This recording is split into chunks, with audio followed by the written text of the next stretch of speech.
Croyez-vous aux événements paranormaux? Je ne parle pas des esprits ou des fantômes. Tout ceci semblera presque banal par rapport à ce que je vais vous présenter aujourd'hui. Aujourd'hui nous allons parler de deux événements mystérieux et peu communs. Je suis Esthèse, bienvenue sur ma chaîne. Cette vidéo a demandé pas mal de recherches, je m'aide bien souvent d'articles de presse et de témoignages. N'hésitez pas à mettre un pouce bleu si vous avez aimé. Qu'un être humain vivant s'entoure soudain de flammes et ne laisse de lui qu'un tas de cendres avec juste quelques débris pour l'identifier, il y a là quelque chose de mystérieux et d'effrayant. La combustion humaine ne frappe pas au hasard, et il est aisé de mesurer la dimension moraliste et punitive d'un tel phénomène, réservé quasi exclusivement à la femme alcoolique, littéralement dévorée par un feu intérieur, débordée par la violence de ses passions. L'idée que les gens peuvent soudainement et spontanément se mettre à brûler est assez ancienne, elle existait déjà dans le folklore il y a des siècles et a été rapportée pour la première fois par Jonas Dupont en 1763. Afin de comprendre la combustion humaine spontanée, il faut imaginer la scène suivante. Une vieille femme qui vit seule est retrouvée morte dans son appartement. Elle a été victime d'un incendie, son corps est pratiquement réduit en cendres en entier. Et seuls les bouts de ses mains et jambes demeurent intacts.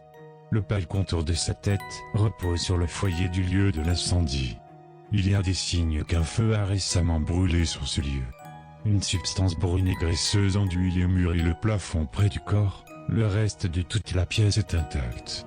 Face à cela, si on met de côté tout sens commun et toute raison, vous avez un cas typique de combustion humaine spontanée. Voici les principaux traits de la combustion humaine spontanée et de ses victimes. La plupart du temps, la victime est retrouvée dans une attitude naturelle, comme si tout s'était passé en un instant. Une chaleur intense est dégagée. Généralement, on constate que le feu ne s'étend pas. On peut souligner l'étrange silence des victimes. Celles-ci paraissent comme incapables d'appeler à l'aide ou de se sauver.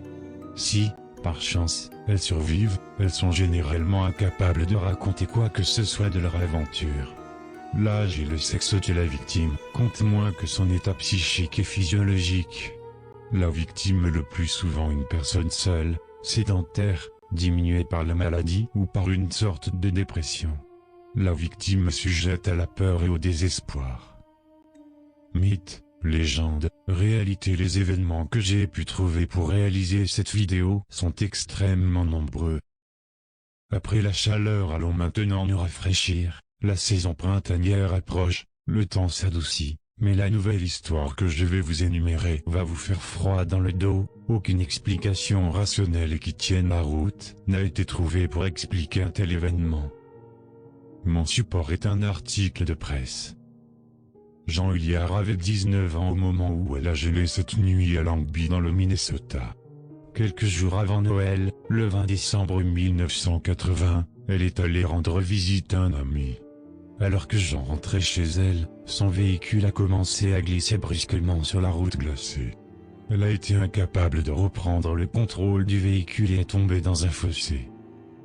L'article nous explique ensuite qu'elle a marché brave en neige et froid glacial avant de tomber devant la porte de son ami. Ce n'est que 6 heures plus tard, à 7 heures du matin, que Wally Nelson l'a trouvée. Lorsque Wally a ouvert sa porte d'entrée en quittant la maison pour aller travailler à l'usine de Foston Locker le lendemain matin, il a vu Jean étendu sur le sol comme un glaçon. Elle était littéralement gelée comme une sculpture de glace humaine. Ses yeux étaient ouverts et vitreux. Wally pensait que Jean était morte. Témoignage. Quel choc ce fut. Elle était là, allongée, à seulement 5 mètres de ma porte. Son visage était blanc fantôme et son corps était raide comme un bâton. J'ai cru qu'elle était morte.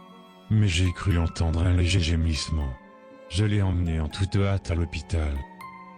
Jean a été emmené à l'hôpital municipal de Foston à 8 heures du matin. Les médecins n'avaient jamais rien vu de tel auparavant et ne savaient pas comment administrer les médicaments, car elle était gelée. Les injections n'ont pas pu pénétrer son corps congelé. Sa température corporelle était probablement inférieure à 27 degrés, une température non prévue sur les thermomètres. Tout ce que les médecins pouvait faire pour Jean était de lui donner de l'oxygène et de l'envelopper dans des coussins chauffants électriques à 39 degrés, faisant circuler de l'eau autour de son corps afin d'élever sa température corporelle. Nous lui avons tenu la main et nous avons continué à l'appeler par son nom, en priant pour qu'elle nous réponde, dit sa mère. Finalement, à 13 heures, Jean a commencé à montrer des signes de vie. Tandis que la famille continuait à lui parler doucement, elle s'est finalement réveillée et a demandé de l'eau. Lentement mais sûrement, elle a retrouvé la sensation dans ses mains et ses bras cette nuit-là.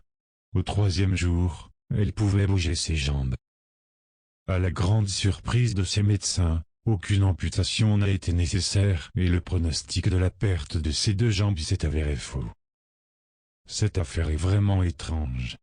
Comment Jean a-t-elle pu survivre 6 heures à moins 30 degrés sans sortir indemne? Après 49 jours d'hospitalisation, Jean a pu sortir et reprendre sa vie normalement. Ces événements mystérieux ne sont à ce jour que peu explicables par la science. Des phénomènes mystérieux comme ceci et bien plus sinistres encore, sont loin d'être élucidés. Je voulais aborder 2 sujets originaux et qui éveillera la curiosité qui sommeille en vous. Je vous salue et à la prochaine.